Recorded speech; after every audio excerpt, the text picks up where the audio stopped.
Sophie Bennett stood outside the towering glass building, staring up at the chrome letters spelling Mercer Industries. Her heart hammered against her ribs. This was her chance to prove herself in the corporate world of New York City. After 3 rejections and countless interviews, she finally landed the position of executive assistant to Ethan Mercer himself. The elevator ride to the 42nd floor felt endless. Sophie checked her reflection in the mirrored walls, smoothing down her navy blazer. Professional, confident, ready, at least. That was what she tried to project. The elevator doors opened to reveal a pristine office space with marble floors and floor-to ceiling windows overlooking Manhattan. A woman with silver-streaked hair and sharp eyes approached her. Oh, you must be Miss Bennett. I'm Patricia Moore, head of human resources. Mr. Mercer is already in his office. He starts at 6 in the morning. Sophie glanced at her watch. 7:30. She was already behind. Patricia led her through the maze of desks to a large corner office with frosted glass doors. Through them, Sophie could see a figure standing by the window, phone pressed to his ear. Patricia knocked twice before opening the door. Ethan Mercer turned around, and Sophie felt her breath catch. He was younger than she expected, maybe mid-30s, with dark hair styled perfectly and eyes the color of storm clouds. His tailored charcoal suit fit him like it was painted on, but it was his expression that struck her most. Cold, calculating, completely unreadable. "Miss Bennett," he said, not a greeting, but a statement. He ended his call without saying goodbye. "You're 90 minutes late." "I'm sorry, sir. The email said to arrive at 7:30. Position starts at 6. The email was incorrect. Attention to detail matters here. Sophie felt heat rise to her cheeks. Of course, it won't happen again. It won't get the chance to. He gestured to a desk visible through the glass wall. "That's your workspace. I need the quarterly reports compiled, formatted, and on my desk by noon. The files are in the shared drive under Q2 analysis. Any questions?" Sophie had about 100, but his tone made it clear he expected none. "No, sir. Good. Close the door on your way out." The coffee catastrophe 4 hours later, Sophie was drowning in spreadsheets and financial jargon she barely understood. Her business degree hadn't prepared her for the complexity of Mercer Industries' operations. Every time she thought she understood a pattern, another exception appeared. James Hartwell, the friendly CFO she'd met briefly that morning, appeared beside her desk. "Surviving your first day?" "Barely," Sophie admitted. "Does he ever smile, Ethan?" "Not since I've known him, and we've been friends for 12 years. James leaned against her desk. "He's not cruel, just focused. After what happened with Victoria, he built walls around himself." Before Sophie could ask about Victoria, Ethan's door opened. "Hartwell, do you have those projections?" "Right here." James straightened, his casual demeanor shifting to professional. "I'll send them over now." Sophie watched the exchange, noting how even Ethan's best friend maintained a certain distance. She turned back to her computer, determined to finish the reports on time. At 11:45, she finally clicked print. The pages emerged from the printer in perfect order. Sophie organized them in a leather portfolio and knocked on Ethan's door. "Come in," she entered, placing the portfolio on his desk. "The quarterly reports, sir. Compiled and formatted as requested." Ethan didn't look up immediately. He finished typing something, saved it, then reached for the portfolio. Sophie stood there, uncertain if she should leave or wait. He flipped through the pages, his expression unchanging. Then he stopped, looked up at her. "You reorganized the data, sir?" "The original format was chronological, but I thought categorical grouping by department would be clearer for analysis. If that's not what you wanted, I can redo it." For the first time, something flickered in his eyes. Not anger. Something closer to surprise. "No, this is better. Much better." "How did you know to do this?" "I studied business analytics in college. Pattern recognition was my focus." Ethan set down the portfolio. "You have an undergraduate degree in business analytics?" "Yes, sir. Your resume said general business administration." "I majored in analytics but minored in administration. The resume template I used only had space for one." He leaned back in his chair, studying her with new interest. You should have led with that information. I didn't think it mattered. You needed an assistant, not an analyst. I need someone who thinks, Miss Bennett. Most people who work for me simply follow orders. You questioned the format and improved it. That takes initiative. He paused. However, you also made 3 calculation errors on page 7. Sophie felt her stomach drop. I'll fix them immediately. Do that. And Miss Bennett, tomorrow, arrive at 6. Not. The late-night revelation at 8 that evening, Sophie was still at her desk, rechecking every calculation and every report. The office had emptied hours ago, leaving only the hum of computers and the distant sound of city. Traffic below, she heard footsteps and looked up to find Ethan emerging from his office, jacket off, tie loosened. He looked almost human like this. Tired. You're still here, he observed, making sure there are no more errors. He walked to her desk, glanced at her screen. You've been working for 14 hours, so have you? I own the company. You don't have to match my schedule. I want to do this job right. Sophie met his eyes. I know I made mistakes today. I know I have a lot to learn. But I'm not going to quit just because it's hard. Something shifted in his expression. The walls didn't crumble, but maybe a window opened. Why do you want this job, Miss Bennett? Truly. Sophie considered lying, giving him the polished answer about career growth and professional development. Instead, she told the truth. Because my whole life, people told me I wasn't good enough, not smart enough, not polished enough, not from the right family or the right schools. This job is my chance to prove them wrong, to prove to myself that I belong somewhere like this. Ethan was quiet for a long moment. Then he said, Go home, Miss Bennett. Get some rest. Tomorrow will be just as demanding. Yes, sir.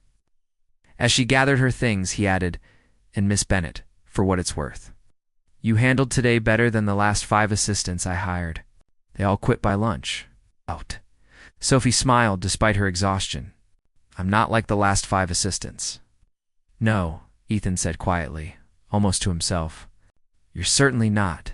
Sophie rode the elevator down. She didn't notice Ethan watching from his office window. Wondering why this woman with her honest eyes and determined spirit had managed to do something no one else had in years, she made him curious about another person again. 3 weeks had passed since Sophie's first day at Mercer Industries. She had learned to anticipate Ethan's needs before he voiced them, decode his silences, and navigate the unspoken rules of his world. Their morning routine had become almost comfortable. Almost. Miss Bennett packed for 3 days. We leave for Boston tomorrow at 5 in the morning. Ethan stood at her desk, his expression all business as usual. Sophie looked up from her computer. Boston? For what? The annual investor conference. I need someone to manage schedules, take notes during meetings, and handle any emergencies that arise. James usually comes, but his wife just had their baby. Congratulations to them. And yes, of course I'll come. Ethan nodded curtly and turned to leave, then paused. Book 2 rooms at the Fairmont. Separate floors, if possible. Separate floors? Why? Because I prefer privacy. His tone didn't invite further questions. The next morning, Sophie met Ethan in the lobby of Mercer Industries at exactly 4:55. He wore a navy suit that probably cost more than her monthly rent. Carrying a leather briefcase that looked like it had traveled the world, the car service drove them to the private airstrip where a company jet waited. Sophie had never been on a private plane before. She tried not to stare at the cream leather seats and polished wood interior. First time flying private? Ethan asked, noticing her expression. Is it that obvious? You look like you're afraid to touch anything. Sophie laughed softly. Everything looks expensive. I'm scared I'll break something just by breathing on it. It's a plane, Miss Bennett. It's meant to be used. He settled into his seat, opened his laptop. We have 2 hours. You should review the investor profiles I sent you last night. The flight passed in focused silence. Sophie studied each profile carefully, noting preferences, investment histories, and potential concerns. When she looked up, she caught Ethan watching her. Question? she asked. You're thorough? Most assistants would skim those files. Most assistants probably don't care about doing the job well, and you do. I care about not failing. Sophie closed her tablet. Can I ask you something? Ethan's jaw tightened slightly, but he nodded. Go ahead, why are you so guarded? Even with people who work for you, people who are trying to help you succeed. The question hung in the air between them. For a moment, Sophie thought he wouldn't answer. Then he said, because trust is expensive, Miss Bennett. And I've already paid that price once. Before she could respond, the pilot announced their descent into Boston. The deal. That changed everything. The investor conference was held at a historic hotel in downtown Boston. Sophie spent the first day shadowing Ethan through meetings, taking detailed notes and observing how he commanded every room he entered. He was brilliant in negotiations, turning every objection into an opportunity. But she also noticed the toll it took. By evening, his shoulders were tense, his voice slightly strained. He was performing, and performance was exhausting. On the second day, disaster struck. Michael Torres, one of their biggest potential investors, arrived an hour early for his meeting. Sophie found him in the hotel lobby looking impatient. I'm Sophie Bennett, Mr. Mercer's assistant. He's currently in another meeting, but I can take you to our conference room and get you settled. I don't have time to wait. I have another meeting across town at 2. If Mercer can't keep to the schedule, perhaps he's not as organized as his reputation suggests. Sophie's mind raced. Ethan's current meeting wouldn't end for another 40 minutes. Losing Torres would cost them millions in potential investment. She made a split-second decision. Mr. Torres, would you mind if I asked you a few questions while we wait? Mr. Mercer briefed me on your portfolio. I noticed something interesting about your recent investments in sustainable technology. Torres raised an eyebrow. Oh, what did you notice? You've been focusing on solar energy companies, but you haven't invested in any water purification startups. Mercer Industries just acquired a company that developed a revolutionary filtration system. It could be perfect for your portfolio. You know about my investment strategy? I studied all our investor profiles. You're consistent in choosing companies that combine profit with environmental impact. Our new acquisition fits that pattern perfectly. Torres smiled, genuinely interested now. Tell me more. For the next 30 minutes, Sophie explained the technology, the market potential, and how it aligned with Torres's investment philosophy. She pulled up data on her tablet, showed him projections, answered his technical questions with surprising confidence. When Ethan finally arrived, apologizing for the delay, Torres waved him off. Your assistant already gave me the best pitch I've heard all week. I'm in for $20 million. Ethan looked at Sophie, shock barely concealed. Miss Bennett briefed you? She's sharp, Mercer. You should give her a raise. Torres stood, shook both their hands. Send me the contracts. I'll have my lawyers review them. After Torres left, Ethan turned to Sophie. What just happened? I saved the deal? You didn't just save it. You closed it. How did you know about the water purification system? That acquisition hasn't been publicly announced. I read the confidential memo you left on your desk last week. I know I probably shouldn't have, but I was curious about the company's future direction. Ethan was quiet for a long moment. Then he did something Sophie had never seen before. He smiled. Really smiled. It transformed his entire face, making him look younger, less burdened. You're full of surprises, Miss Bennett. Is that good or bad? I haven't decided yet. The charity gala that evening. Ethan informed Sophie they would be attending a charity gala hosted by one of Boston's most prominent families. It's business networking disguised as philanthropy. Attendance is expected. I didn't bring anything appropriate for a gala. There's a boutique in the hotel. Charge whatever you need to the company account. An hour later, Sophie stood in front of the mirror in her hotel room, wearing an emerald dress that hugged her curves and made her feel like someone else entirely, someone confident, someone who belonged in Ethan's world. The gala was held in a historic mansion overlooking the harbor. Crystal chandeliers, champagne fountains, women in jewels that could fund small countries. Sophie felt out of place until Ethan appeared at her side. You look different, he said. Good different or bad different? Just different. But his eyes lingered a moment longer than necessary. They mingled through the crowd, Ethan introducing her to various business associates and philanthropists. Sophie noticed how he never left her side, how his hand occasionally touched the small of her back to guide her through the crowd. Small gestures, but intimate ones. It's Mercer. I wondered if you'd have the courage to show your face here. They both turned. A woman approached, stunning in a silver gown that probably cost more than Sophie's car. She had perfect features, perfect hair, perfect everything. And she looked at Ethan like she owned him. Victoria, Ethan said, his voice going cold. I didn't know you'd be here. Father donated $500,000 to the cause.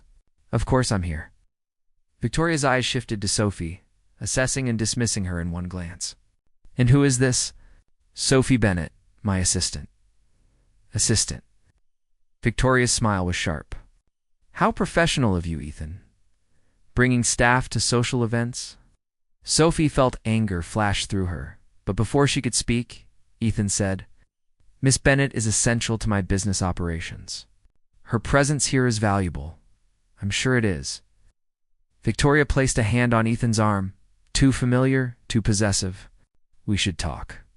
About the merger your father proposed, there's nothing to discuss. Your father thinks differently. He called me last week. Suggested we reconsider our engagement. Sophie felt like she'd been punched.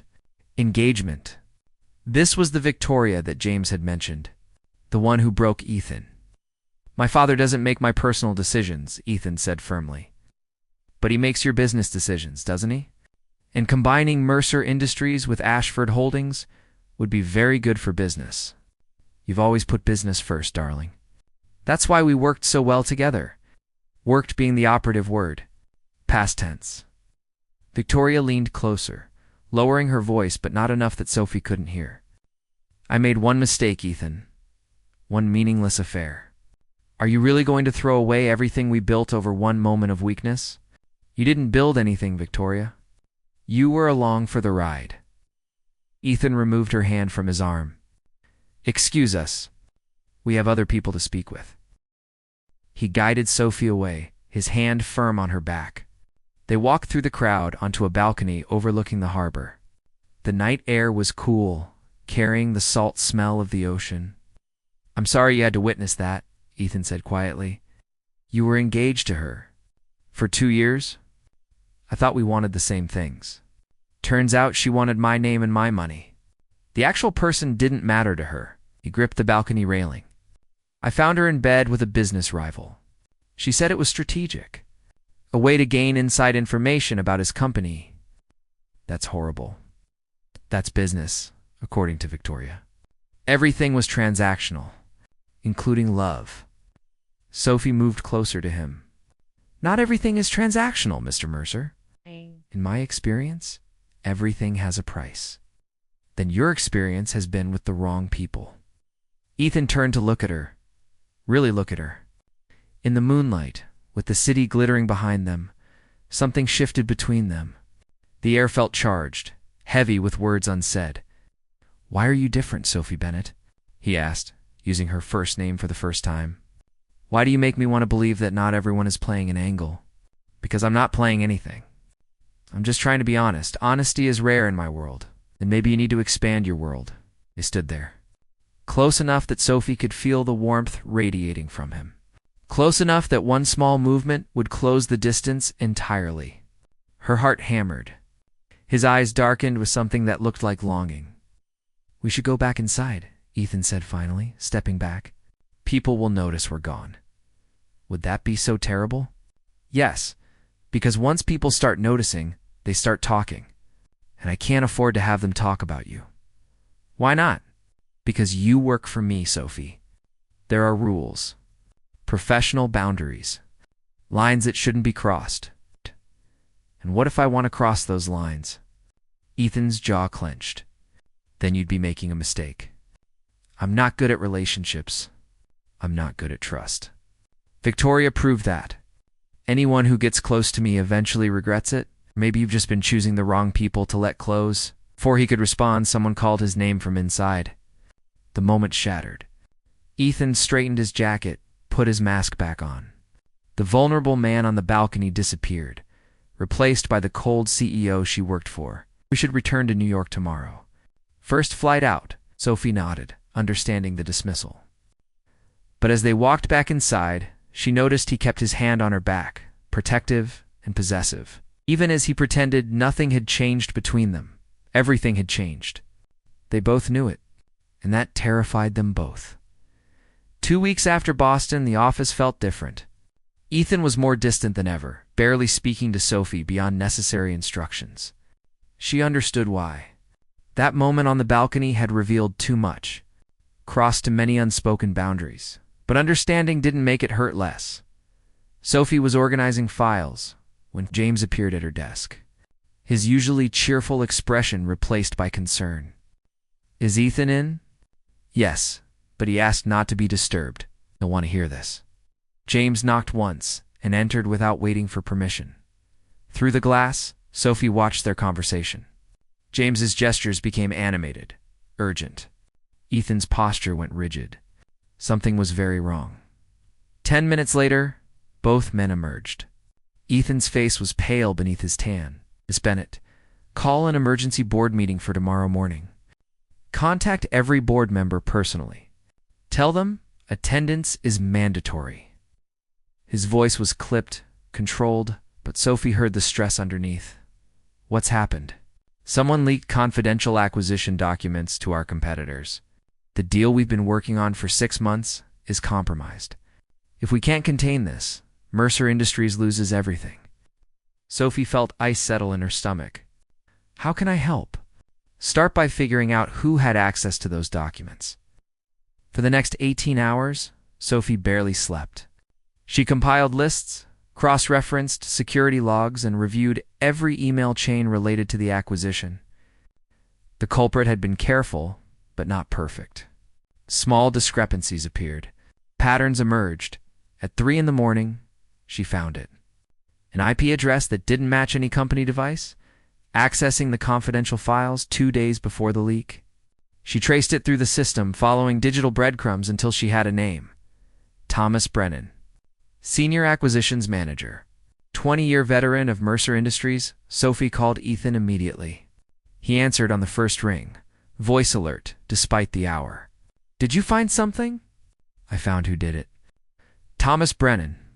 He accessed the files from an external device, probably thought he covered his tracks. But he made 2 mistakes. He used his personal email to send the documents, and he forgot that our security system timestamps every external access. Silence. "Then are you certain?" "Completely. I have all the evidence ready for the board meeting. Send it to me now. And Sophie, get some sleep. You've done more tonight than most people do in a week." The board meeting the next morning was brutal. Thomas denied everything until Sophie presented the evidence, each piece undeniable and damning. When security escorted him out, he looked at Ethan with pure hatred. "Your father would be ashamed of you, Mercer. He knew how to run this company. You're too soft, too willing to trust the wrong people." His eyes slid to Sophie, like her. A nobody assistant playing detective. "You're going to ruin everything your family built." Ethan stood, his voice cold as winter. "My father built this company on ruthlessness. I'm building it on loyalty and merit. Take him out." After the meeting, the board congratulated Ethan on handling the crisis. But Sophie saw the toll it took. His shoulders were tight with tension. His jaw clenched so hard she worried he'd crack a tooth. "Mr. Mercer, you should go home. Rest. There's too much work. The work will still be here tomorrow. You need a break." "I don't need anything." His voice was harsh, but Sophie heard the brittleness underneath. He was close to breaking. She made a decision. "I'm driving you home. That's not necessary. It's not a request." "I'm your assistant, and assisting you right now means making sure you don't collapse from exhaustion." For once, Ethan didn't argue. The breaking point, Ethan lived in a penthouse overlooking Central Park. The apartment was beautiful but sterile, like a hotel room. No personal photos, no signs of life beyond the bare necessities. It made Sophie's heart ache. "Do you want coffee? Tea? Something stronger?" She offered. "I want today not to have happened." Ethan collapsed onto the leather sofa, his carefully constructed facade crumbling. Thomas worked for my father for 15 years before I took over. He was loyal to this company, or so I thought. Sophie sat beside him, maintaining a professional distance that felt increasingly artificial. He wasn't loyal to the company. He was loyal to your father. There's a difference. My father knew how to command respect. Your father commanded fear. You inspire loyalty. That's more valuable. Ethan looked at her, his storm gray eyes filled with exhaustion and something else. Something vulnerable. How do you always know what to say? I don't. I just say what's true. Truth is dangerous in my world. Maybe that's the problem with your world. Oh, baby. They sat in silence, the city sparkling beyond the windows. Sophie should leave. This was inappropriate. Being alone with him in his home, crossing lines they'd carefully maintained. But she couldn't make herself go. Not when he looked so lost. Victoria called me yesterday, Ethan said suddenly. She heard about the leak. Offered to help contain the damage if I reconsidered our engagement. Sophie's heart clenched. What did you say? I told her I'd rather lose everything than spend another moment pretending to care about her. Turned to Sophie. Do you know why? Why? Because I met someone who made me realize what I'd been missing. Someone honest. Someone brave. Someone who crosses professional lines and stays up all night to save my company. Sophie couldn't breathe. Mr. Mercer. Ethan. My name is Ethan, and I'm tired of pretending I don't care about you. This is a bad idea. I work for you. There are rules. Rules I made to protect myself.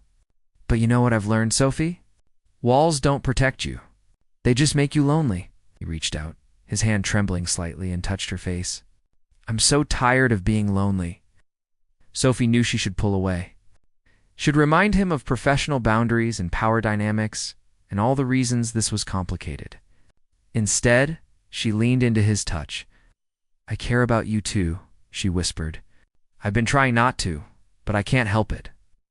Ethan closed the distance between them, his lips meeting hers in a kiss that was gentle and desperate in everything she'd imagined.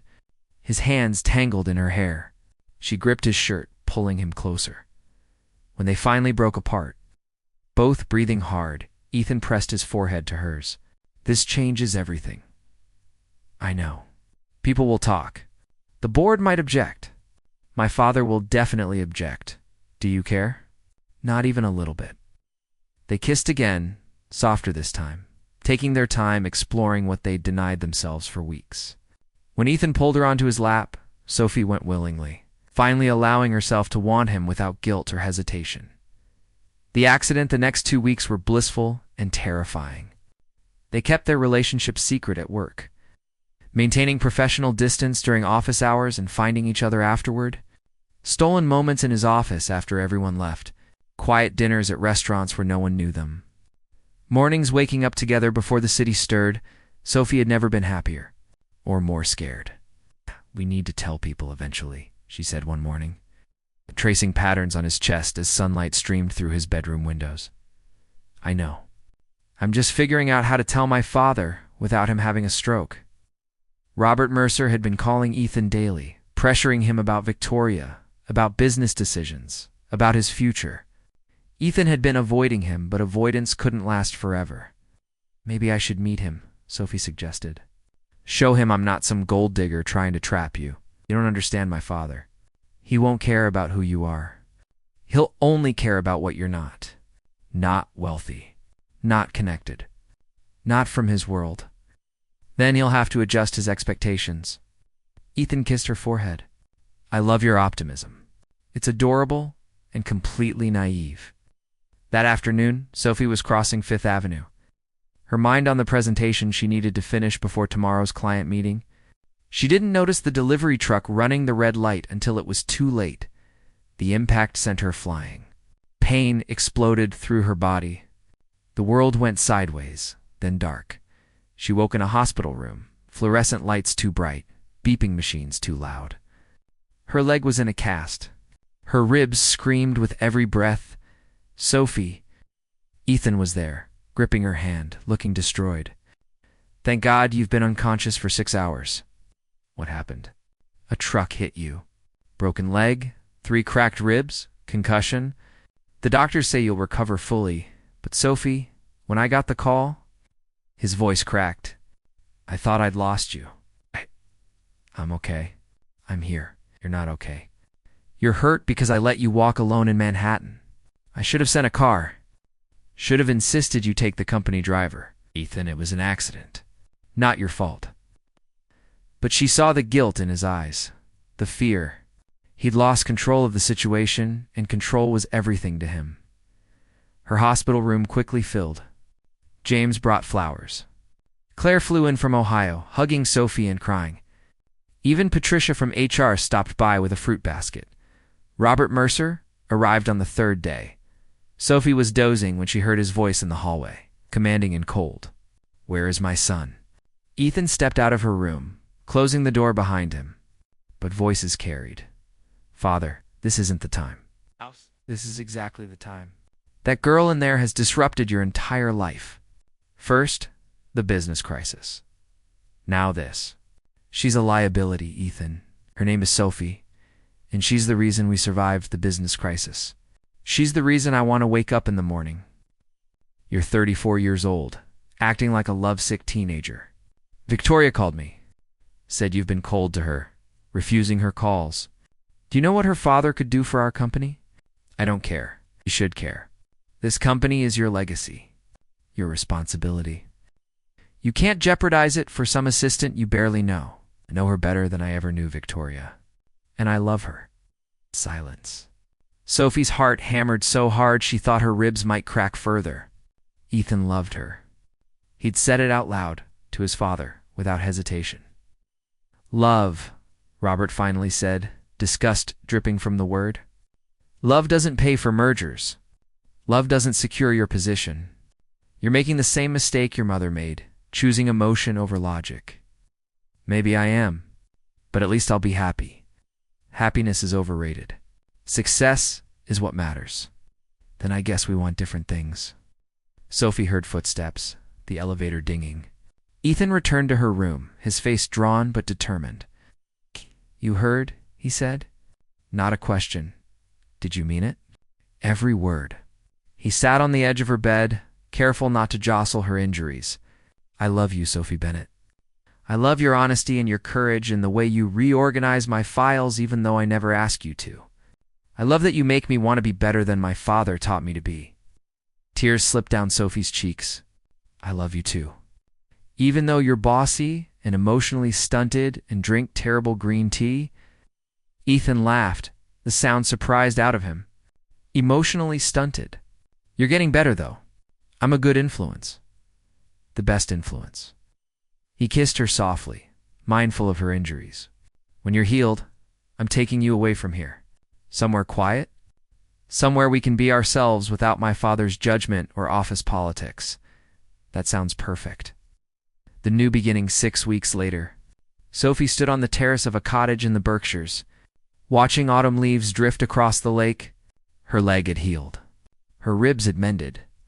And Ethan stood beside her, no longer the cold CEO, but simply the man she loved. He'd made changes.